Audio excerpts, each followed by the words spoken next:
ਅੱਜ ਪ੍ਰਧਾਨ ਮੰਤਰੀ ਨਰਿੰਦਰ ਮੋਦੀ ਨੇ ਲੋਕ ਸਭਾ ਦੇ ਵਿੱਚ ਆਪਣਾ ਆਖਰੀ ਭਾਸ਼ਣ ਦਿੱਤਾ ਹੈ। ਦੱਸ ਦਈਏ ਕਿ ਅੱਜ ਪ੍ਰਧਾਨ ਮੰਤਰੀ ਵੱਲੋਂ ਆਪਣੇ ਆਖਰੀ ਭਾਸ਼ਣ ਦੇ ਵਿੱਚ ਸਰਕਾਰ ਵੱਲੋਂ ਕੀਤੇ ਹੋਏ ਕੰਮਾਂ ਦਾ ਜ਼ਿਕਰ ਕੀਤਾ ਗਿਆ। ਇਸ ਦੇ ਨਾਲ ਹੀ ਉਹਨਾਂ ਨੇ ਕਿਹਾ ਕਿ ਲੋਕਤੰਤਰ ਨੂੰ ਮਜ਼ਬੂਤ ਕਰਨ ਦੇ ਲਈ ਸਭ ਕਾ ਸਾਥ ਔਰ ਸਭ ਕਾ ਵਿਕਾਸ ਦੀ ਜ਼ਰੂਰਤ ਹੈ। ਪ੍ਰਧਾਨ ਮੰਤਰੀ ਨਰਿੰਦਰ ਮੋਦੀ ਦੇ ਇਸ ਭਾਸ਼ਣ ਦੇ ਵਿੱਚ ਅਗਰ ਗੱਲ ਕੀਤੀ ਜਾਵੇ ਵਿਰੋਧੀ ਧਿਰ ਦੀ, ਤਾਂ ਵਿਰੋਧੀ ਧਿਰ ਦੇ ਹਰ ਇੱਕ ਸਾਂਸਦ ਦੀ ਮੌਜੂਦਗੀ ਇਸ ਮੌਕੇ ਸੀ।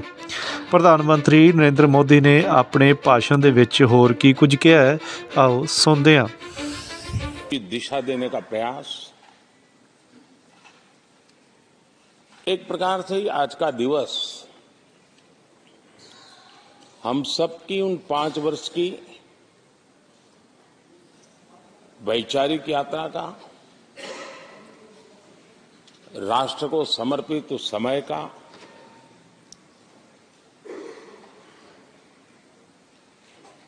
देश को फिर से एक बार अपने संकल्पों को राष्ट्र के चरणों में समर्पित करना यह अवसर है।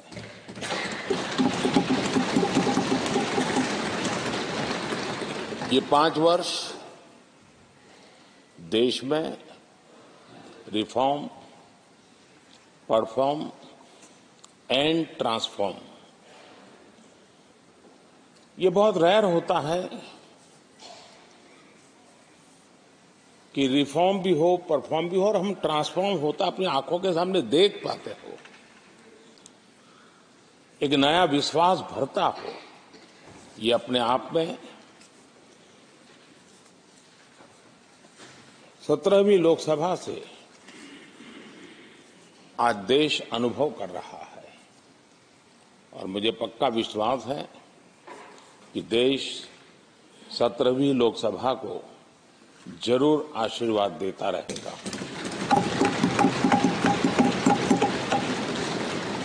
इन सारी प्रक्रियाओं में सदन के सभी माननीय सदस्यों का बहुत महत्वपूर्ण रोल रहा है, महत्वपूर्ण भूमिका रही है और ये समय है कि मैं सभी माननीय सांसदों का इस गृह के नेता के नाते भी और आप सबके एक साथी के नाते भी आप सबका अभिनंदन करता हूं।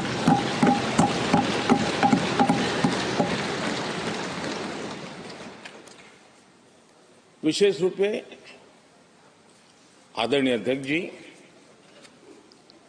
मैं आपके प्रति भी हृदय से बहुत बहुत आभार व्यक्त करता हूं।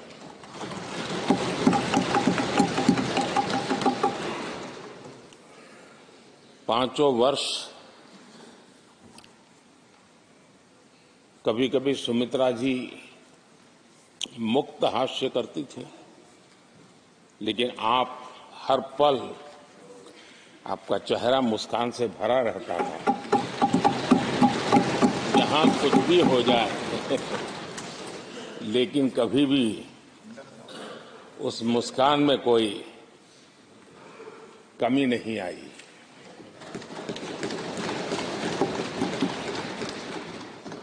अनेकविध परिस्थितियों में आपने बहुत ही संतुलित भाव से और सच्चे अर्थ में निष्पक्ष भाव से इस सदन का मार्गदर्शन किया, सदन का नेतृत्व किया।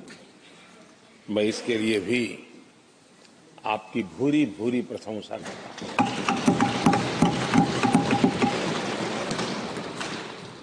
आक्रोश के पल भी आए, आरोप के भी पल आए, लेकिन आपने पूरे धैर्य के साथ इन सभी स्थितियों को संभालते हुए और एक सूझबूझ के साथ आपने सदन को चलाया, हम सबका मार्गदर्शन किया। इसके लिए भी मैं आपका आभारी हूं। आदरणीय सभापति जी, इस 5 वर्ष में इस सदी का सबसे बड़ा संकट पूरी मानव जात ने झेला,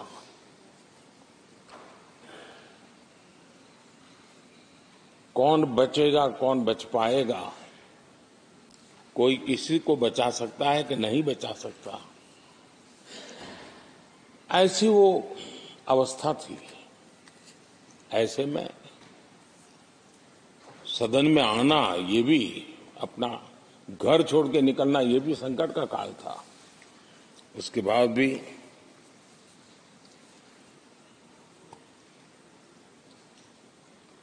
जो भी नई व्यवस्थाएं करनी पड़ी, आपने उसको किया।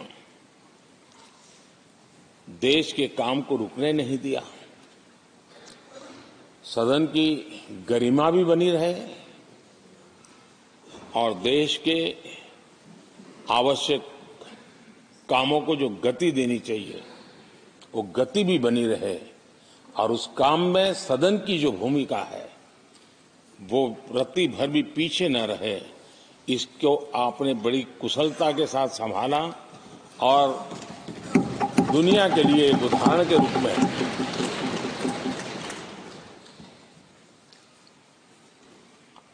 आदरणीय सभापति जी, मैं माननीय सांसदों का भी इस बात के लिए आज एक बार आभार व्यक्त करना चाहता हूं कि उस कालखंड में देश की आवश्यकताओं को देखते हुए सांसद निधि छोड़ने का प्रस्ताव माननीय सांसदों के सामने रखा और एक पल के विलंब के बिना सभी माननीय सांसदों ने सांसद निधि से मुक्त। इतना ही नहीं, एक देशवासियों को पॉजिटिव मैसेज देने के लिए अपने आचरण से समाज को एक विश्वास देने के लिए सांसदों ने अपनी सैलरी में से 30% कटौती का निर्णय सबने खुद ने किया, ताकि देश को भी विश्वास हुआ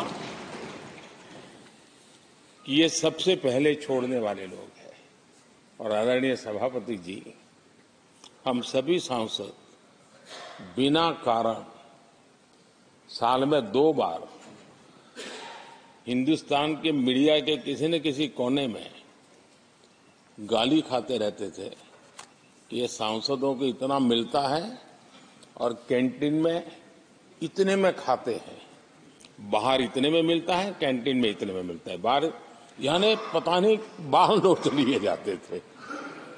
आपने निर्णय किया सबके लिए समान रेट होंगे कैंटीन में, और सांसदों ने कभी भी विरोध नहीं किया, शिकायत भी नहीं की, और सभी सांसदों की बिना कारण इतनी फजेत करने वाले लोग मजे लेते थे, उससे हम सबको आपने बचा लिया।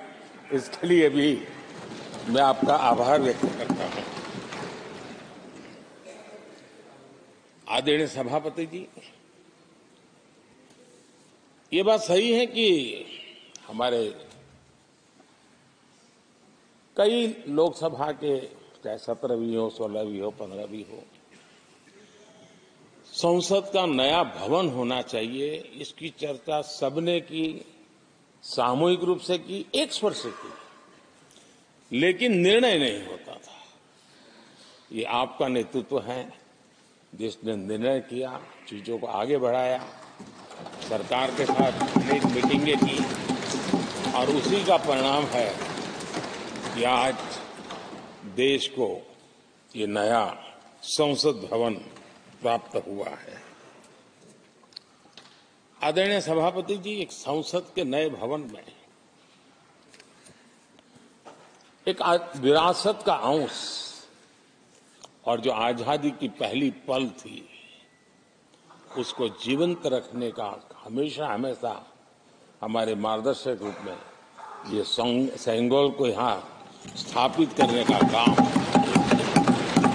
और अब प्रतिवर्ष उसको सेरेमोनियल इवेंट के रूप में उसको हिस्सा बनाने का एक बहुत बड़ा काम आपके नेतृत्व में हुआ है। जो भारत की आने वाली पीढ़ियों को हमेशा हमेशा हमें आजादी के उस प्रथम पल के साथ जोड़ के रखेगा और आजादी की वो पल क्यों थी हमें वो याद रहेगा, तो देश को आगे ले जाने की वो प्रेरणा भी बनी रहेगी। उस पवित्र काम को आपने किया है। आदरणीय सभापति जी, ये भी सही है कि इस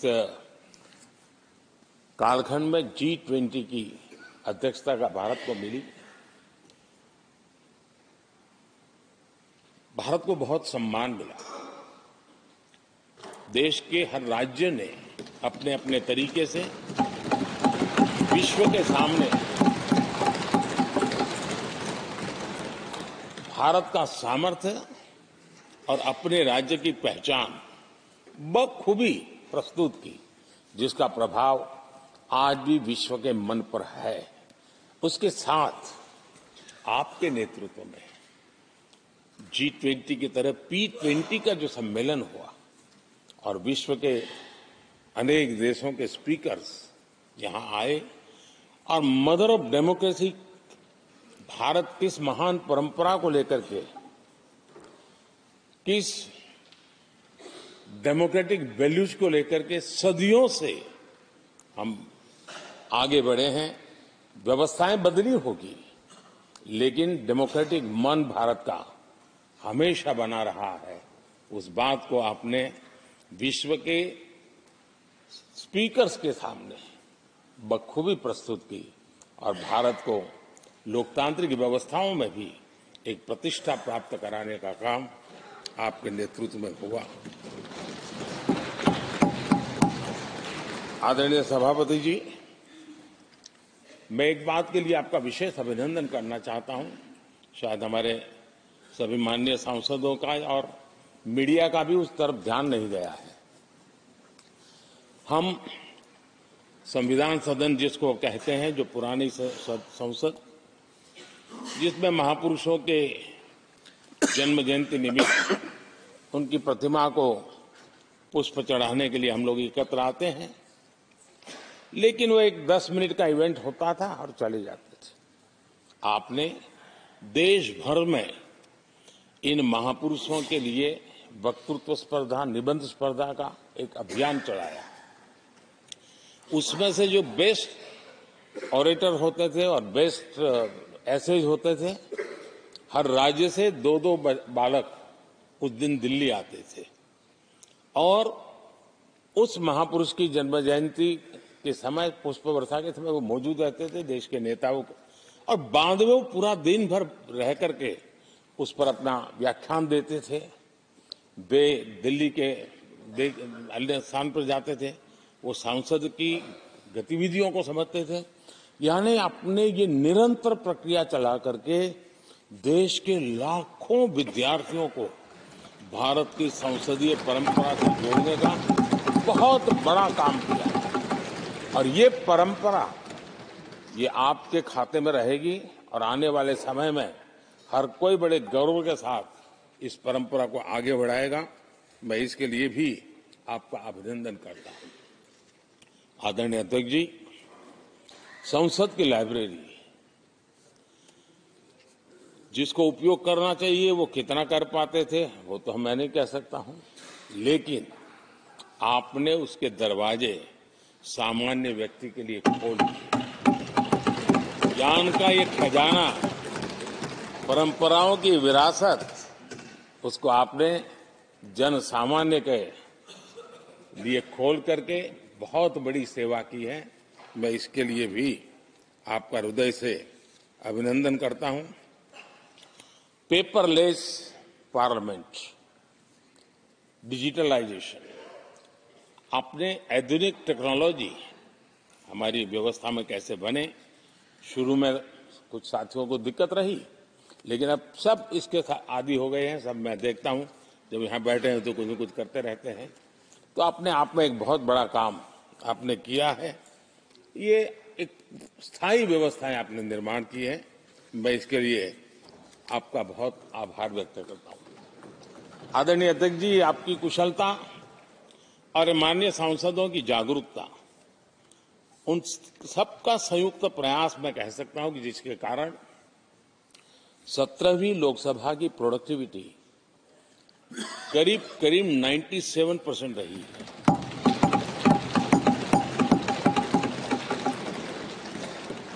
नाइन्टी 97% प्रोडक्टिविटी अपने आप में प्रसन्नता का विषय है, लेकिन मुझे विश्वास है कि आज जब 17वीं लोकसभा की हम समाप्ति की तरफ बढ़ रहे हैं, तब एक संकल्प लेकर के 18वीं लोकसभा प्रारंभ होगी कि हम हमेशा 100% से ज्यादा प्रोडक्टिव वाली हमारी कार्यवाही करेंगे,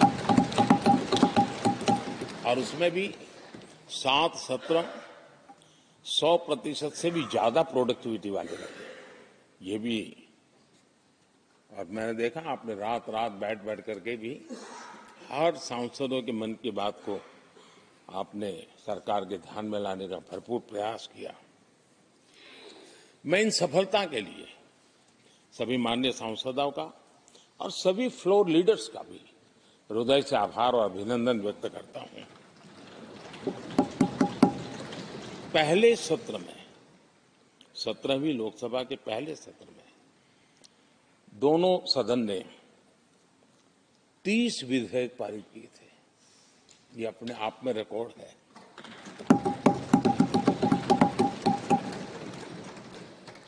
और एक नए नए बेंचमार्क 17वीं लोकसभा ने बनाए हैं। आदरणीय अध्यक्ष जी, आजादी के 75 वर्ष पूरा होने का उत्सव, हम सबको कितना बड़ा सौभाग्य मिला कि ऐसे अवसर पर हमारे सदन ने अत्यंत महत्वपूर्ण कामों को नेतृत्व किया। हर स्थान पे हुआ। शायद ही कोई सांसद ऐसा होगा कि जिसने आजादी के 75 वर्ष को लोकोत्सव बनाने में अपने अपने क्षेत्र में भूमिका अदा न की हो। यानी सचमुच में आजादी के 75 वर्ष को देश ने जी भर करके उत्सव से बनाया, और उसमें हमारे माननीय सांसदों की और इस सदन की बहुत बड़ी भूमिका रही है।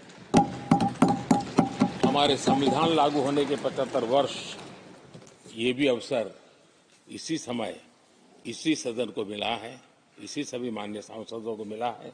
और संविधान की जो भी जिम्मेवारियां, उसकी शुरुआत यहां से होती है, और उनके साथ ये जुड़ना ये अपने आप में बहुत बड़ी प्रेरक है। आदरणीय अध्यक्ष जी, इस कार्यकाल में बहुत ही रिफॉर्म्स हुए हैं और गेम चेंजर है।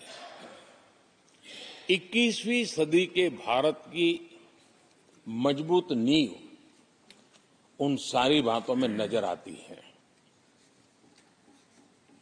एक बड़े बदलाव की तरफ तेज गति से देश आगे बढ़ा है, और इसमें भी सदन के सभी साथियों ने बहुत ही उत्तम मार्गदर्शन किया है, अपनी हिस्सेदारी जताई है। और देश, हम संतोष से कह सकते हैं कि हमारी अनेक पीढ़ियां जिन बातों का इंतजार करती थी, ऐसी बहुत से काम इस 17वीं लोकसभा के माध्यम से पूरे हुए। पीढ़ियों का इंतजार खत्म हुआ। अनेक पीढ़ियों ने एक संविधान, इसके लिए सपना देखा था, लेकिन हर पल वो संविधान में एक दरार दिखाई देती थी, एक खाई नजर आती थी, एक रुकावट चुभती थी।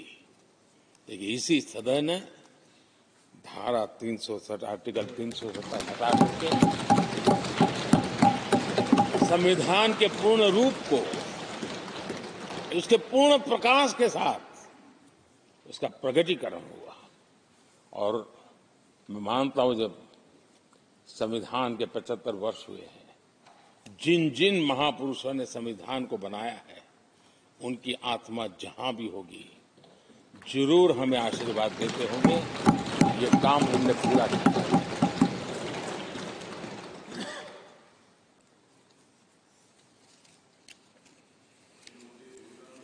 कश्मीर के लोगों को सामाजिक न्याय से वंचित रखा गया था।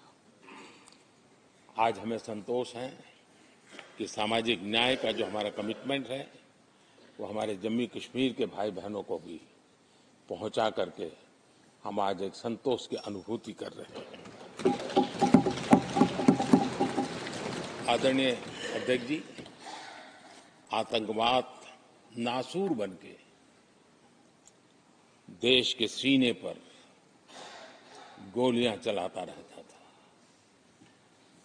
मां भारती की धरा आए दिन रक्त रंजित हो जाती थी। देश के अनेक वीर होनहार लोग आतंकवाद के कारण बलि चढ़ जाते थे। हमने आतंकवाद के विरुद्ध सख्त कानून बनाए, इसी सदन ने बनाए। मुझे पक्का विश्वास है कि उसके कारण जो लोग ऐसी समस्याओं का लिए जूझते हैं उनको एक बल मिला है, मानसिक रूप से उनका कॉन्फिडेंस बढ़ा है और भारत को पूर्ण रूप से आतंकवाद से मुक्ति का उसमें एक एहसास हो रहा है और वो सपना भी सिद्ध होके रहेगा।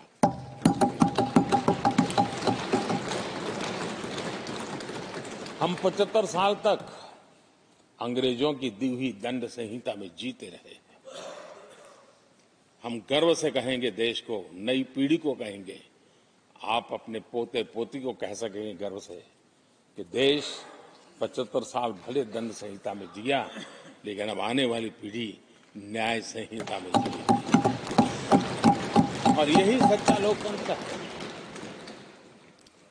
आदरणीय अध्यक्ष जी, मैं आपका एक बात के लिए और अभिनंदन करना चाहूंगा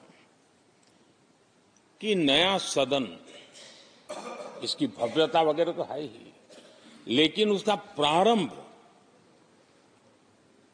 एक ऐसे काम से हुआ है जो भारत की मूलभूत मान्यताओं को बल देता है, और वो नारी शक्ति वंदन अधिनियम।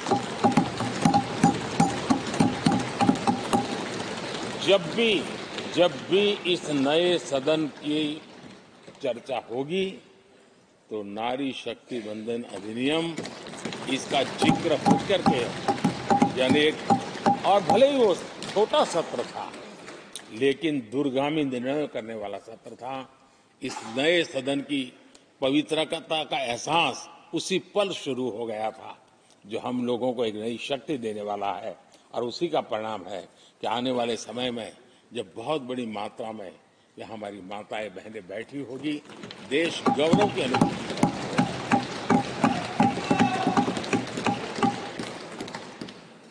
3 तलाक, कितने उतार चढ़ाव से हमारी मुस्लिम बहनें इंतजार कर रही थी। अदालतों ने उनके पक्ष में निर्णय किए थे, लेकिन वो हक उनको प्राप्त नहीं हो रहा था। मजबूरियों से गुजारा करना पड़ रहा था। कोई प्रकट रूप से कहे, कोई अप्रकट रूप से कहे, लेकिन 3 तलाक से मुक्ति का बहुत महत्वपूर्ण और नारी शक्ति के सम्मान का काम 17वीं लोकसभा ने किया है। सभी मान्य सांसद, उनके विचार कुछ भी रहे हो, उनका निर्णय कुछ भी रहा हो, लेकिन कभी न कभी तो कहेंगे कि हाँ, इन बेटियों को न्याय देने का काम भी करने के समय हम वहां मौजूद हैं। पीढ़ियों से होता यह न्याय हमने पूरा किया है और वो बहनें हमें आशीर्वाद दे रही है। आदरणीय अध्यक्ष जी, आने वाले 25 वर्ष हमारे देश के लिए बहुत महत्वपूर्ण है। राजनीति की गहमागहमी अपनी जगह पे है, राजनीतिक क्षेत्र के लोगों की अपनी आशा आकांक्षा अपनी जगह पे है, लेकिन देश की अपेक्षा, देश की आकांक्षा, देश का सपना, देश का संकल्प ये बन चुका है। 25 साल वो हैं जो देश इच्छित परिणाम प्राप्त करके रहेगा।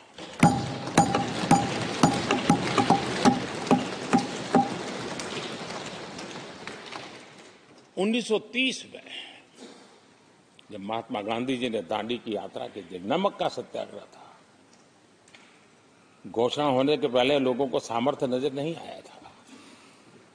चाहे स्वदेशी आंदोलन हो, चाहे सत्याग्रह की परंपरा हो, चाहे नमक का सत्याग्रह हो, उस समय तो घटनाएं छोटी लगती थी, लेकिन 1947 वो 25 साल का कालखंड, उसने देश के अंदर वो जज्बा पैदा कर दिया था। हर व्यक्ति के दिल में वो जज्बा पैदा कर दिया था कि अब तो आजाद होकर रहना है। मैं आज देख रहा हूं कि देश में वो जज्बा पैदा हुआ है। हर गली मोहल्ले में हर बच्चे के मुंह से निकला है कि 25 साल में हम विकसित भारत बना के इसलिए ये 25 साल मेरी देश की युवा शक्ति के अत्यंत महत्वपूर्ण कालखंड है। और हम में से कोई ऐसा नहीं होगा जो नहीं चाहता होगा कि 25 साल में देश विकसित भारत न बने। हर किसी का सपना है। कुछ लोगों ने सपने को संकल्प बना लिया है, कुछ लोग शायद संकल्प बनाते देर हो जाएगी, लेकिन जुड़ना हर एक को होगा। और जो जुड़ भी नहीं पाएंगे और जीवित होंगे तो फल तो जरूर खाएंगे। ये मेरा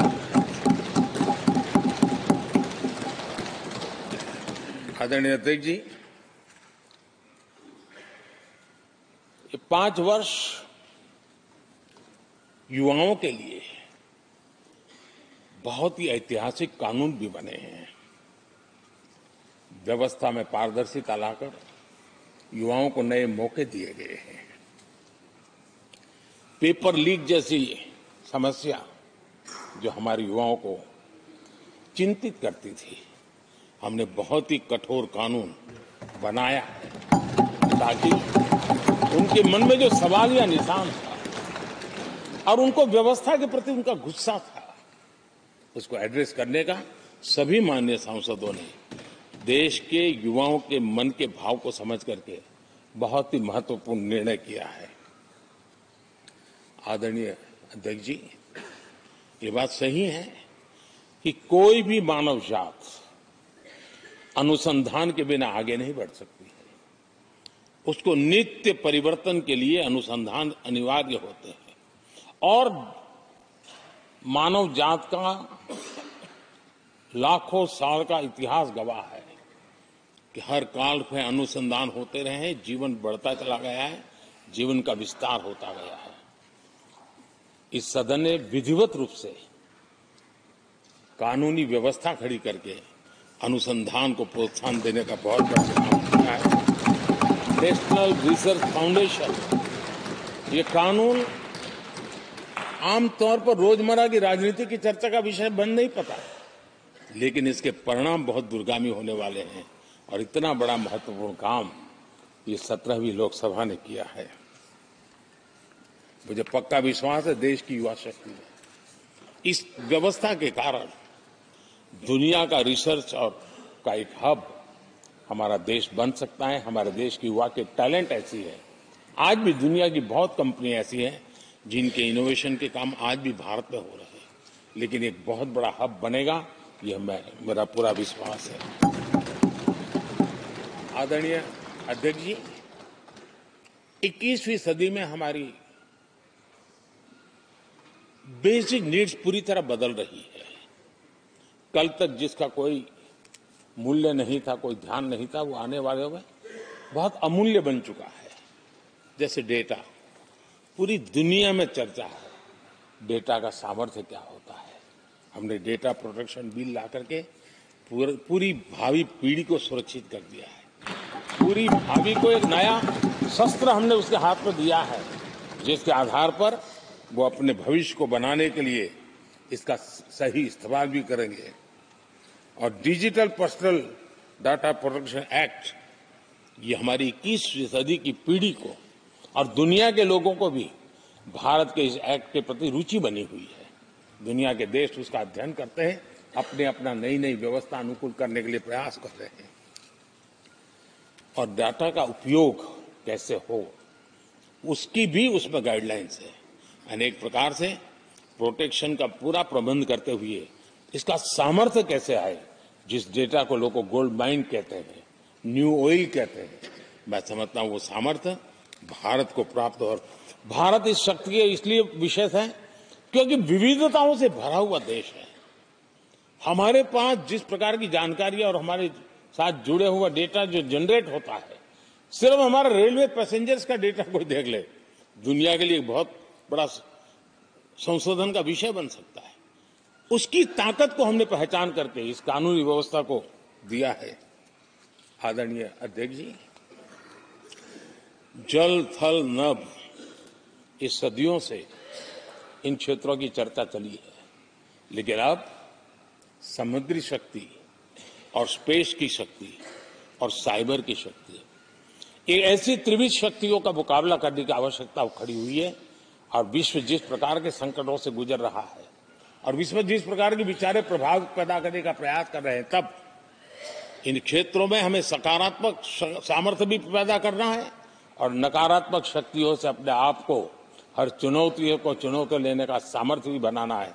और उसके लिए आवश्यक स्पेस से जुड़े रिफॉर्म्स बहुत अनिवार्य थे और बहुत दूरगामी दृष्टि के साथ स्पेस की रिफॉर्म का काम हमारे यहां हुआ है। आदरणीय अध्यक्ष जी, देश ने जो आर्थिक रिफॉर्म किए हैं उसमें 17वीं के लोकसभा के सभी माननीय सांसदों की बहुत बड़ी भूमिका रही है। बीते वर्षों में हजारों कंप्लायंसेस बेवजह हम जनता जनार्दन को ऐसी चीजों में उलझाए रखा। ये गवर्नेंस की एक ऐसी विकृत व्यवस्था विकसित हो गई, उसमें से मुक्ति दिलाने का बहुत बड़ा काम हमारे यहां हुआ है। और इसके लिए भी ये सदन का मैं आभारी हूं। यानी इस प्रकार के कंप्लायंसेस के बोझ में सामान्य व्यक्ति तो दब जाता है। और मैंने तो एक बार लाल किले से भी कहा था, हम जब मिनिमम गवर्नमेंट मैक्सिमम गवर्नेंस कहते हैं, मैं दिल से मानता हूं कि लोगों की जिंदगी में से जितना जल्द सरकार निकल जाए उतना ही लोकतंत्र का सामर्थ्य बढ़ेगा। रोजमर्रा की जिंदगी में हर डगर पे सरकार टांग क्यों अड़ाए?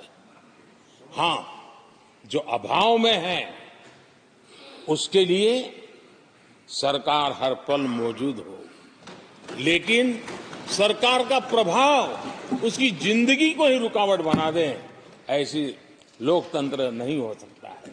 और इसलिए हमारा मकसद है सामान्य मानवी की जिंदगी से सरकार जितनी हट जाए, कम से कम उसकी जिंदगी में सरकार का नाता रहे, वैसा समृद्ध लोकतंत्र दुनिया के सामने हमने आगे बढ़ाना चाहिए। उस सपने को पूरा करेंगे।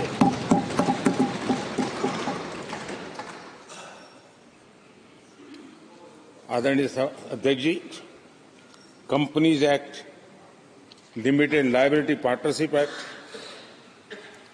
60 से अधिक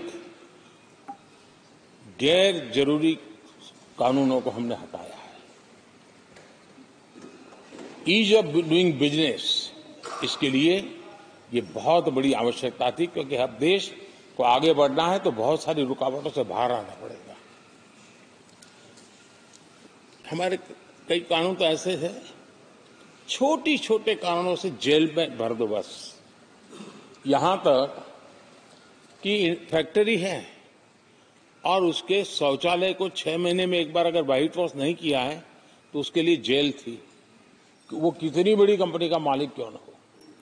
अब ये जो एक प्रकार की जो अपने आप को बड़े लेफ्ट लिबरल कहते हैं, उन लोगों की आइडियोलॉजी और देश में ये तुमारशाही का जमाना, उन सारों से मुक्ति दिलाने का हमें भरोसा होना चाहिए भाई। वो करेगा। आज लोगों के घरों में लिफ्ट होती है, वो सोसाइटी फ्लैट वाले लोग अपनी लिफ्ट रिपेयर करते ही है जी, हर चीज कर लेते हैं। तो ये जो समाज पर, नागरिक पर भरोसा करने का काम, बहुत तेजी से बढ़ाने का काम 17वीं लोकसभा ने किया है। और इसके लिए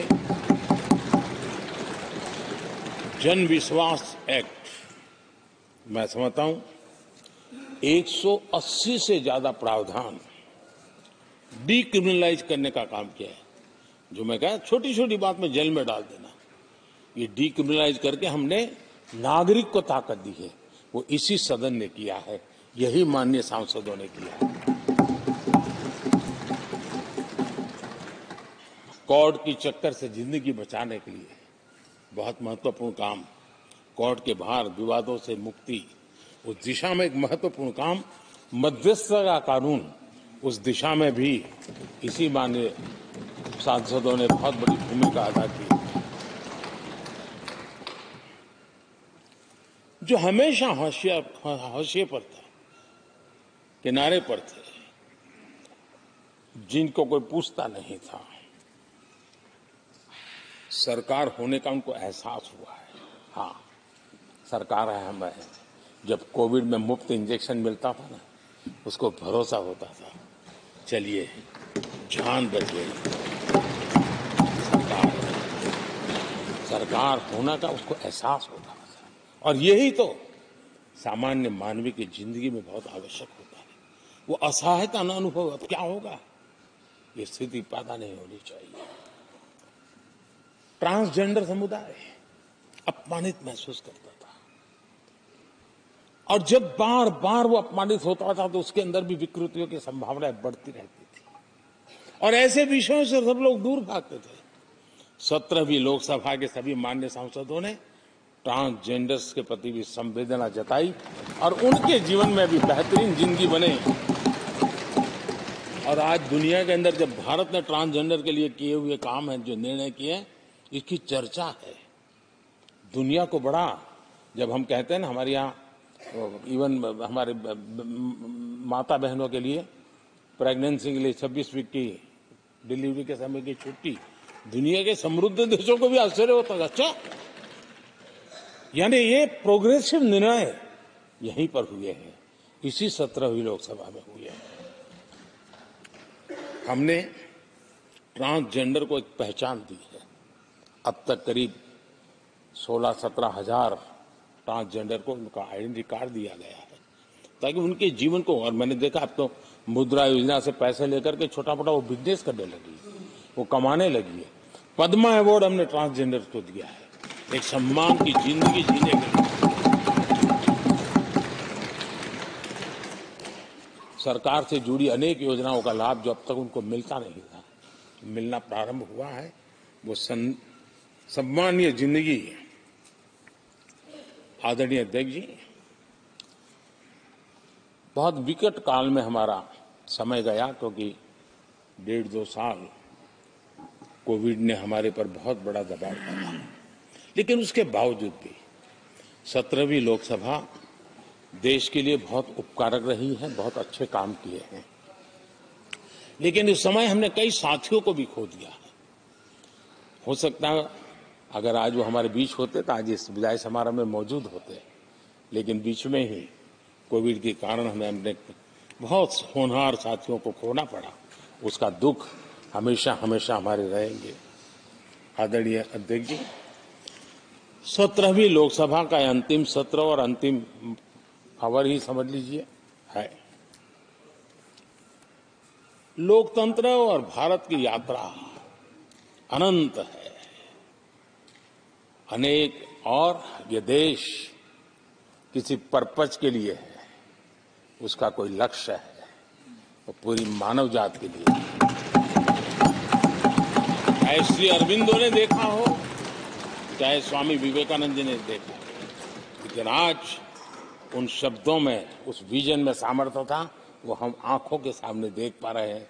दुनिया जिस प्रकार से भारत के महात्म्य को स्वीकार कर रही है, भारत के सामर्थ्य को स्वीकारने लगी है, और उसको, उस यात्रा को हमें और शक्ति के साथ आगे बढ़ाना है। आदरणीय अध्यक्ष जी, चुनाव बहुत दूर नहीं है। कुछ लोगों को थोड़ी घबराहट रहती होगी, लेकिन ये लोकतंत्र का सहज आवश्यक पहलू है। हम सब उसको गर्व से स्वीकार करते हैं, और मुझे विश्वास है कि हमारे चुनाव भी देश की शान बढ़ाने वाले, लोकतंत्र की हमारी जो परंपरा है पूरे विश्व को अचंभित करने वाले अवश्य रहेंगे, ये मेरा पक्का विश्वास है।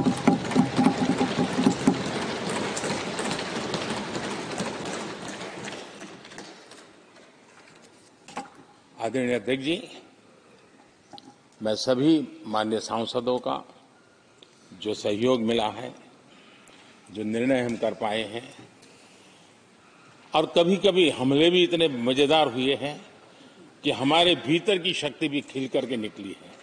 और मेरा तो परमात्मा की कृपा रही है कि मुझे जब चुनौती आती है तो जरा और आनंद आता है। हर चुनौती को हम सामना कर पाए हैं, बड़े आत्मविश्वास और विश्वास के साथ हम चले हैं। आज राम मंदिर को लेकर के इस सदन ने जो प्रस्ताव पारित किया है, वे देश की भावी पीढ़ी को इस देश के मूल्यों पर गर्व करने की संवैधानिक शक्ति देगा। ये सही है कि हर किसी में ये सामर्थ्य नहीं होता है कि ऐसी चीजों में तो कोई हिम्मत दिखाते हैं, कुछ लोग मैदान छोड़ के भाग जाते हैं, लेकिन फिर भी भविष्य के रिकॉर्ड को देखेंगे तो आज जो व्याख्यान वो हुए हैं, जो बातें रखी गई हैं, उसमें संवेदना भी है, संकल्प भी है, सहानुभूति भी है और सबका साथ सबका विकास के मंत्र को आगे बढ़ाने का उसमें तत्व भी है। यह देश बुरे दिन कितने ही क्यों न गए हो, हम भावी पीढ़ी के लिए कुछ न कुछ अच्छा करते रहेंगे। ये सदन हमें वो प्रेरणा देता रहेगा और हम सामूहिक संकल्प से, सामूहिक शक्ति से उत्तम से उत्तम परिणाम भारत की नौजवान पीढ़ी की आशा आकांक्षा के अनुसार करते रहेंगे। इसी विश्वास के साथ फिर एक बार आपका आभार प्रकट करता हूं, सभी माननीय सांसदों का आभार प्रकट करता हूं। बहुत बहुत धन्यवाद।